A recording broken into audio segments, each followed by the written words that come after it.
right. Good morning, everybody. Wonderful to be in Nairobi this week for the 6th edition of the Social Media Week. He's right, I would have been a dancer if I wasn't a marketer, but hey, I now do it in my spare time. Right, so if you could maybe take me from the top. The ask for me for today was for me to really come and talk a little bit about the power of the voice and with regards to what it means to marketing. And I wanted to shift this brief a little bit, if you will allow me. As a marketer, being the custodian of a brand or an organization, one needs to have their voice clear first. Before asserting the voice of the brand or the organization, you need to be clear about what your own brand voice is. We can talk about the clarity of the tone, the character, and the language, but the brand voice does not land if we are not clear about what our voices are. And digital technologies have allowed us the space to express those voices beyond our close-knit communities. Use this one instead. Am I echoing? Okay. So you've switched me off. Am I good now? How's that? Awesome. Okay, great. Yes, and therefore I think it is befitting that on Social Media Week Nairobi to discuss the power of voice by talking about how we empower our own voices. What an important topic as we work together to reimagine our world for a better tomorrow. And thank you to the organizers for inviting us here today as Nestlé. My story is that I was born in Johannesburg, South Africa. And I grew up there. But I've had the pleasure and the privilege to have explored our beautiful continent. And that has really opened me up to a world bigger than the one that I was born into. And in that process, I've found my voice. And over time, I have been learning to power it significantly enough to make my own small difference in my chosen field of marketing, as we all must do. So, again, it is a privilege for me to be in Nairobi, one of my favorite cities on the continent. We cannot overscore the fundamental shifts that the internet, the mobile phone, and the data costs have had in marketing. And over the last 3 decades, much of this we know has exponentially grown when social media became part of our human existence. As the saying goes, it has been the best of times, and it also has been the worst of times. The first truth to remember is that the power does not only reside in you and I. It now belongs to all of us, as crowd culture plays a big role in driving conversations that bypass our brands, truly bypass them. The second truth is that there isn't a formula that holds for too long. The speed of change is constant. Cookies are going to vanish, as you know. Algorithms have given us the runaround and will continue to do so. Facebook is getting rid of its face recognition feature. Elon Musk will sneeze again, and cryptocurrencies will rise and they will fall, depending on how hard he sneezes. Yes, you get my drift. The point is, change is the only constant. We are constantly reimagining our technologies to tell better stories. So how do you empower your voice in this moment that is always in flux? And what does that look like for you, the marketer, either seasoned or novice? So I have some thoughts that I'd like to share today. Can you see, what has happened to my slideshow? There you go, thank you. So the first thing I'm going to share with you is the importance of clarifying your purpose. I mean your purpose and the brand's purpose. This is both for yourself and for your brand because it really matters. The meeting point of these two layers of purpose is fertile ground for defining and building a legacy. In this discipline, we marketers reflect humanity. We progress society and we predict the future. And that purpose really, if you don't have it, will make your work ring hollow and begets communication programs that are not really enduring over time. When you have your own strong personal compass or a purpose, it means it makes you feel the urgency for you to do your part in driving change in your life. My own personal purpose is to lead from the heart to create the change that I want to see. What is yours?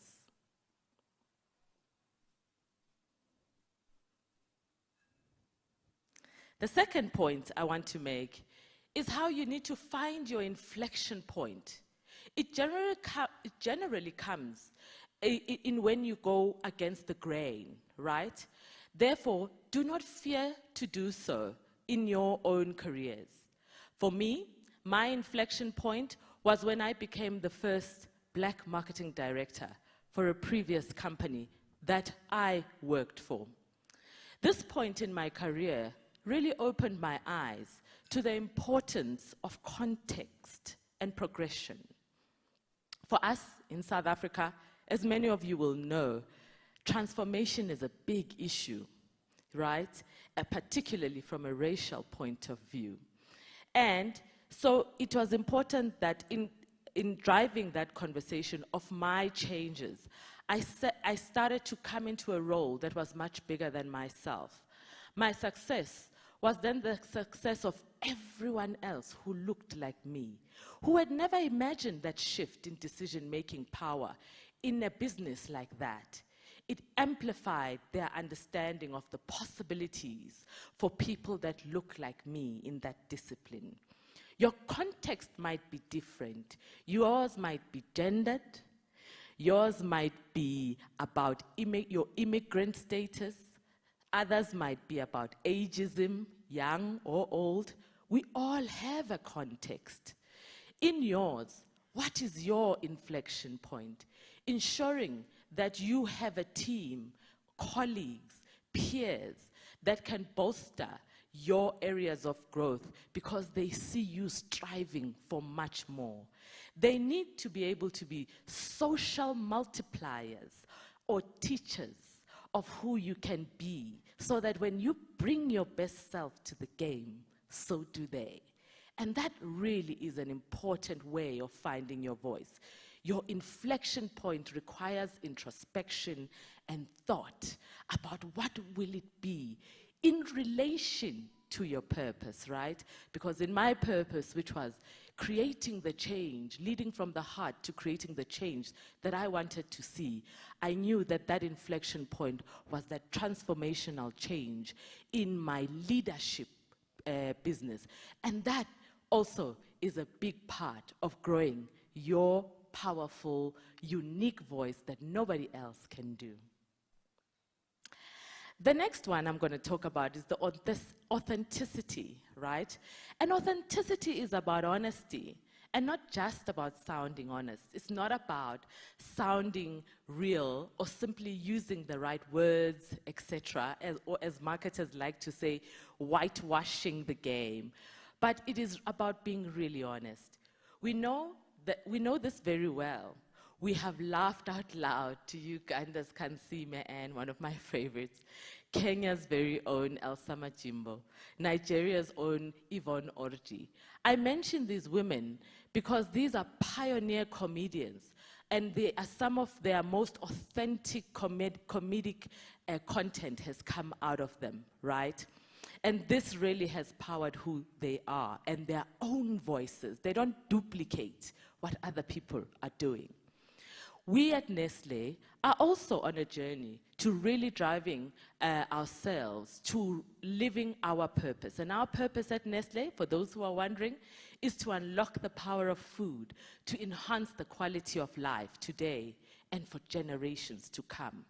Through reviewing our own value chain and ensuring that we are driving our own new program called RE, which stands for Rethink, Reduce, and Repurpose, our brands are striving to ensure they build a sustainable future for our communities and for our planet and for our consumers.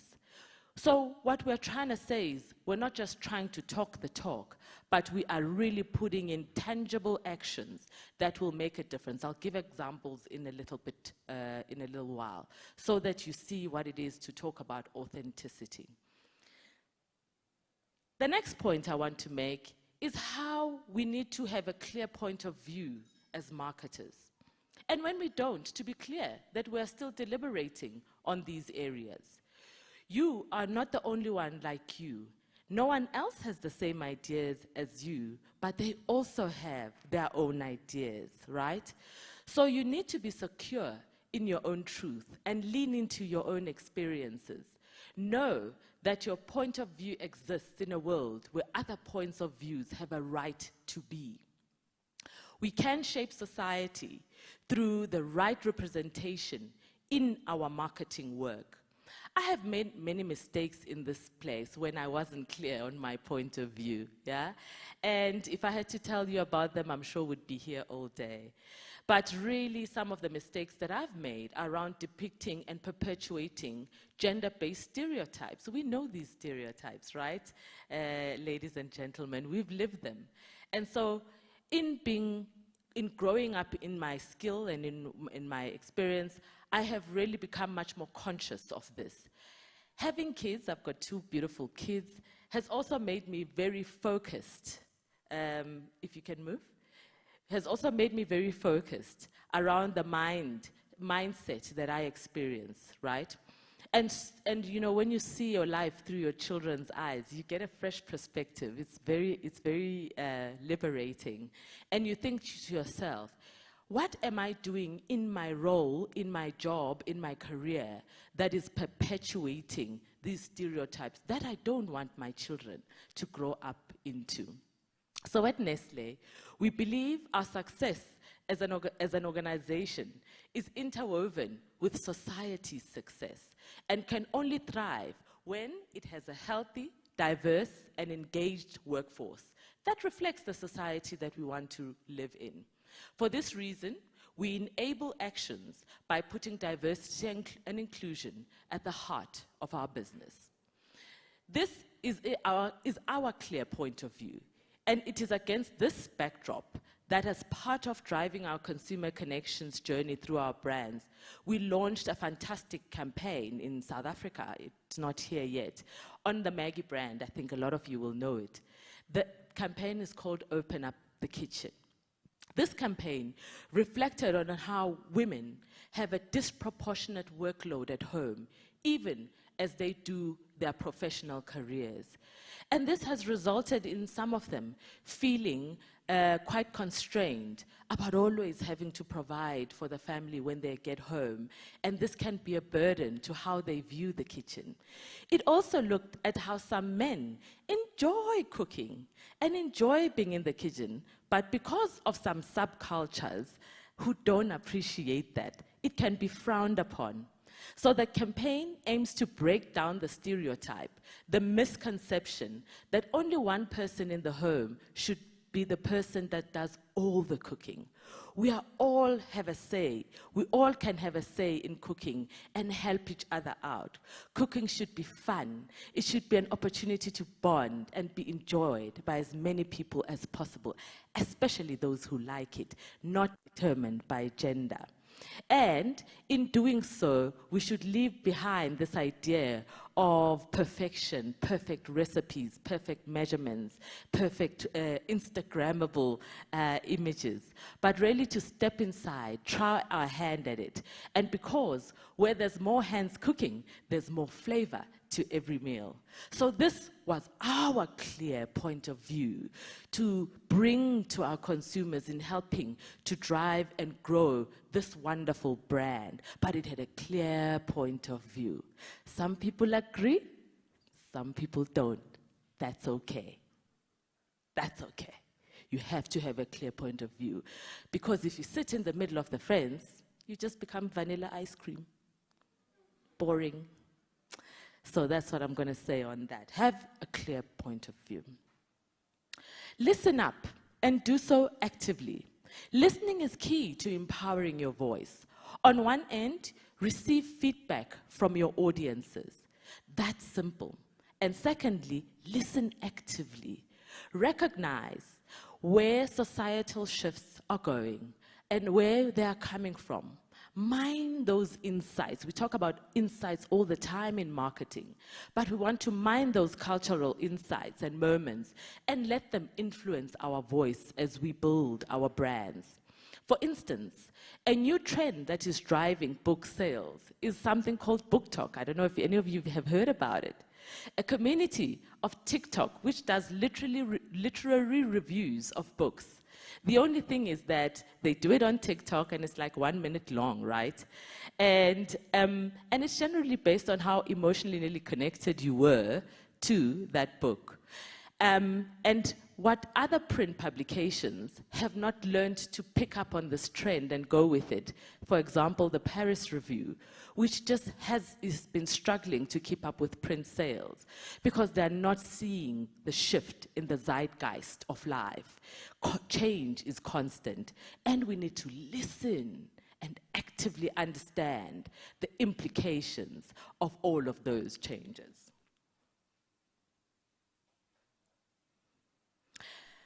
The next one is really to lead from a place of learning and not from a place of knowledge.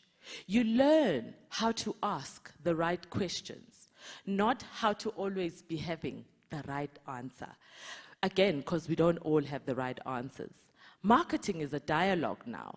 It's not just about brands having all the answers. It is about inviting our audiences in to co-create those answers for brands to implement, scale, support, or acknowledge. When we approach engagement from a place of learning, we collaborate and we create shared value with our communities. And as such, we build strong relationships that are nearly unshakable. Social listening has really helped us marketers to get closer to real life. So we must ensure we get out from outside of our air-conditioned offices to constantly learn and relearn what our consumers need and want. What is that saying? The office is a dangerous place from which to become a great marketer. Be self-aware and be prepared. Know who you are, lean into it, and then add the fire. Like with Will Smith once said, and I'm sure you guys have heard this, he said, you know, I may not be one of the greatest talents in the world, but I'm one of the most hard-working actors you'll ever come across. I will outwork anybody to the ground. Yeah? That hones and builds your skill set. And that is really important. Like Brené Brown said, we've got to lean into our vulnerabilities and to be resilient and persistent. Being resilient does come with skills development, plus effort, plus experience. Ensure that you are as prepared as you can be to be able to work through the fear of expressing your unique point of view. Recognize your behavior and connect it to both your local culture, which you know, and the global shifts that are happening around you. This means you have to expand your world through reading. Read as much as you can. I always encourage my children to read. Read stuff you don't normally read. If you like romance novels, then read something else to augment that because it expands your mind. Get into discussions with people who are as bright or smarter than you because they teach you a lot. Learn to keep a broad perspective into what it is that you want to be. Are you following other marketing leaders on LinkedIn? Are you coming onto the workshops, hearing what they talk about? I often listen to CMOs. Every time a CMO is speaking somewhere, I try and dial in when my diary allows me to do that. Because guess what? As experienced as I am, I always learn something new. So that, for me, is very important, to be prepared, yeah?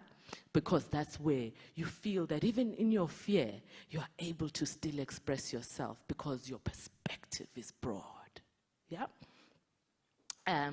And really, as I said, the world is big, and we have to be able to ensure we know where humanity is going to next. You will make mistakes, guys and girls. You will make mistakes, and that's okay. Just recognize them early and apply those learnings to keep moving forward.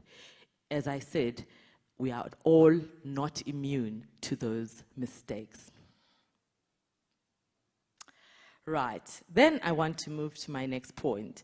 Diversifying your point of view, kind of touched on it already. Surround yourself with numerous points of view. Don't only surround yourself with yes men and women. Surround yourself with people who disagree with you vehemently, have different points of view, because it really is exciting.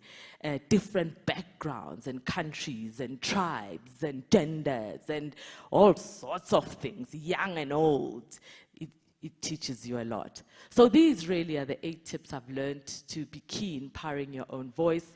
I will leave you with a few considerations to augment what I've just shared with you, and to keep this in mind as you apply these learnings into yourself and to your careers. I'm assuming there's a lot of marketers in the room, but whatever your careers might be, these are still relevant. And they'll speak to more, these ones that I'll share, these considerations will speak to the future lens of where we are going as well. I'm going to start with my favorite, shared value. Right. As marketers, what is our voice in delivering great end-to-end shared value to all of our stakeholders? Ours is not only to think about consumers anymore.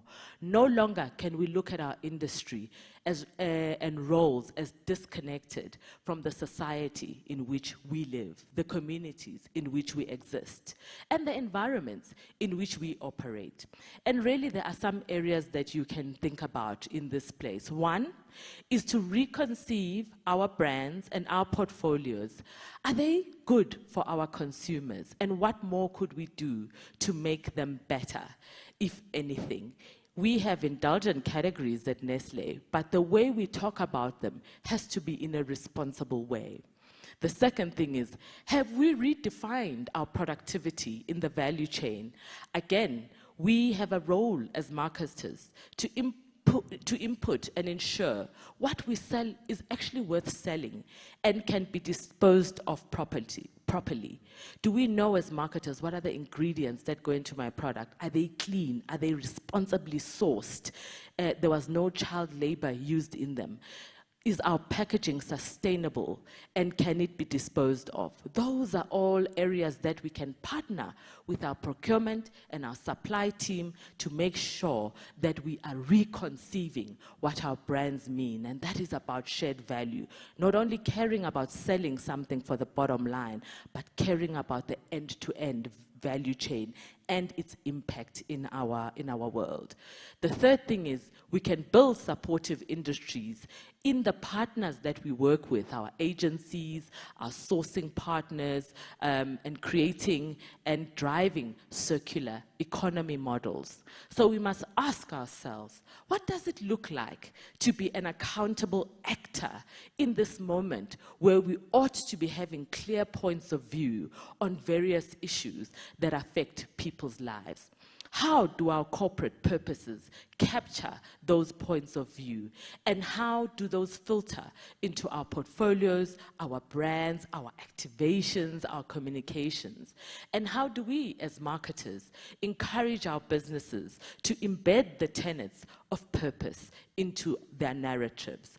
And how do we measure and control that our brands put in to ensure that we are able to measure that responsibility? A good example that I'll share in this area here in Nairobi, the team has got a fantastic program called My Yobu, which stands for My Own Business. What they do is they hire young entrepreneurs. They are recruited and enabled with a startup kit to run their own coffee vending businesses across various locations. Maybe some of you might have seen them, and they hold these big kits on their back and they sell coffee. They're in Nairobi, they're in Mombasa and Kisumu. Since 2014, this initiative has created over 1,000 jobs, with each of them earning a decent living. These were people who were unemployed, anything between 100 to 700 US dollars per month for a 4 p.m. to a 9 p.m. job. Nestlé supports them through training, teaching them about entrepreneurship, developing their kitchens, business training and coaching. Over 550 of those sellers and operators have gone on to college and to finish university, while others have diversified their business beyond coffee. They've started other businesses as well. And that's what I mean by shared value. By the way, we also sell more coffee because we're in business, right? Yeah, we're not a CSI initiative, but it's shared value. There's benefit for us, there's benefit for the community, there's benefits for those families, that those 550 people who are now, you know, graduates, and they can start to change the narrative of their own realities. I mean, love that example. So well done to the Kenya team. So that's really important. Marketers have to think about what is the shared value you are bringing beyond just selling a product.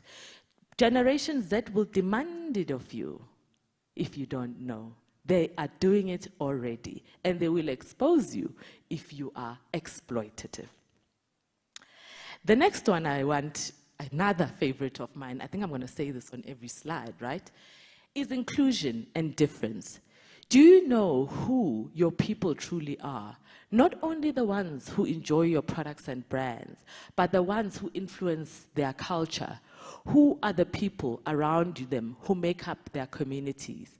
At Nestlé, we center inclusion in determining of our audiences. Again, I'll bring it to life. For any engagement, we look to do with parents, for example. We run a program, it's called Nestlé for Healthier Kids, where we teach parents how to inculcate good eating habits to their children so that they grow up knowing it. You know, they say you must bend them young, right? You bend the stick while it's young. Our focus is broad and inclusive of different contexts. So instead of just what we're doing now, what we used to do is just talk to mothers, because, you know, mothers were the ones who were known to raise the kids. But what kind of narrative is that saying to fathers in the African continent? Also, it is not taking into consideration that families in Africa are not just the unique mom and dad. We've got other caregivers, grandmothers, childminders, relatives who look and bring up our children. And so in the work we do creatively, we are now starting to bring all of those into the fore so that we show that it does indeed take a village to raise the next generation. And we connect with that village. And therefore, know your people, know what is going on in their lives, and include them in word and in deed.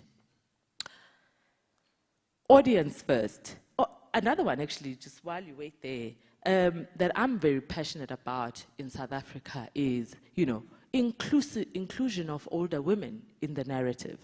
You know, it seems like when you hit 40, you stop existing in this world. All influencers are 20, skinny and beautiful, or they are handsome and still 25.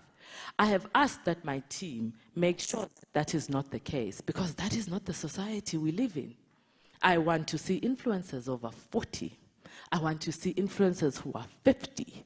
I want to see fabulous male, female, LGBTI, can I say that in Nairobi? LGBTI representatives. I want big women, thin women, curvy women, so that we see inclusion and belonging in everything we do. You guys know Dove has done this exceptionally well. We have to catch up, marketers.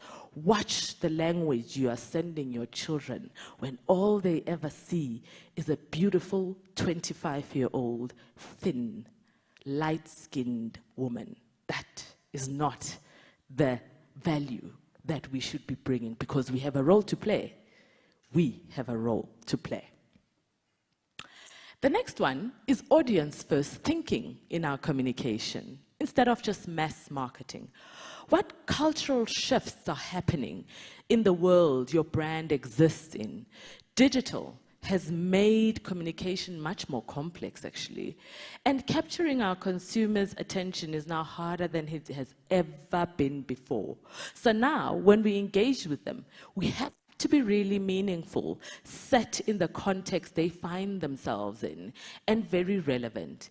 In other words, be able to create the value exchange that they need. No one is interested in just hearing about your brand benefits. Who cares? Yeah? They're interested in their stories. They're interested in what's happening in culture, in concerts and movies. And your brand can be part of the story or not. But don't tell them directly about your brand. We must indeed strive to be of value versus just trying to sell stuff. We must build brands that transcend salience and into loyalty. Brands that tell stories and are engaging in creating great experiences. So think about what kind of data sets do you have to track those cultural shifts that are allowing you to get to a granular knowledge of your consumers, and in a timeless manner. Do you have systems set up to ensure that your data is fresh, feeds back into your strategies and tactics in line with that? How is it helping you to refine your voice? We are looking at how we can tailor nutrition, for example, for different kinds of consumers and their needs through this kind of audience-first thinking. We've got a calculator now on a brand called Nido that you can profile your child with, and it'll give you suggestions about what kind of menu would be good for your child that is different to what is good for my child. Audience-first thinking, personalization at scale. Yeah, that's exciting. Versus saying the same thing to me that you're saying to a million other people, hoping it sticks to 1% of them. It also helps us with the best use of our marketing budgets. Last one, I think this is my last one. Again, one of my favorites. Brands as an economic multiplier. Brands that have meaning and sell more. That's just the truth of it. Dove sells more because it means something to women, and so on. And so we need to think about our consumers choosing us with their hard-earned money. Why should they choose us? What value do you bring apart from what's inside your can, your pouch, your tin, your whatever it is? Of course, like I said, we are in business, but this can be linked to other benefits too. How can you bring experiences to your brands that matter? How can it bring value up and down the value chain? And of course, you can tell these stories more persuasively through multiple touch points. What is the economic benefit of that you bring to your suppliers, who bring you your ingredients, who bring you your packaging? What does it bring to your partners or your partnerships? And what opportunities are there for end-of-use partnerships as well? Is how your brand built, how you're dynamic enough to allow for that evolution, to guarantee relevance all the time and differentiation. Another final example I'm going to share from Kenya again is this wonderful plan called the Nescafe plan. Nescafe is a coffee, as you know, and it was launched in 2011 in partnership with an external service provider. We are big on partnerships in Nestlé because guess what? We know we can't do everything on our own. And what we did is we focused on training of coffee farmers, right? The guys who really make the bean, and looked at good agricultural practices and good processing practices. Women were a big part heart of these farmers. Their yields were very low, though. That was the problem. And we had the right expertise and the agronomists who could help them to grow their businesses. They got financial literacy, responsibly sourced coffee certification, etc. And this drove economic value down the stream for these farmers as well. As Nestlé, as Nestlé and the industry, because the coffee industry started to grow faster, their yields really grew from around 2.5 yield to around 7 kilograms per yield. And those who fully adopted the plan grew to 13 kilograms per yield. And that's a great story. That's a great story to tell. Not only can they sell those yields to more customers, they make more money, and then it has a ripple effect in their communities. Earning the power of your voice is a journey, everybody, and not a destination. So enjoy the journey. Apply to the brands you work on is not only possible, but it is really compelling, and it will be very fruitful. Unless the purpose conversation is clear, let's inspire each other to ensure our authentic African voices play a meaningful role in shaping marketing and in shaping our future. Asante.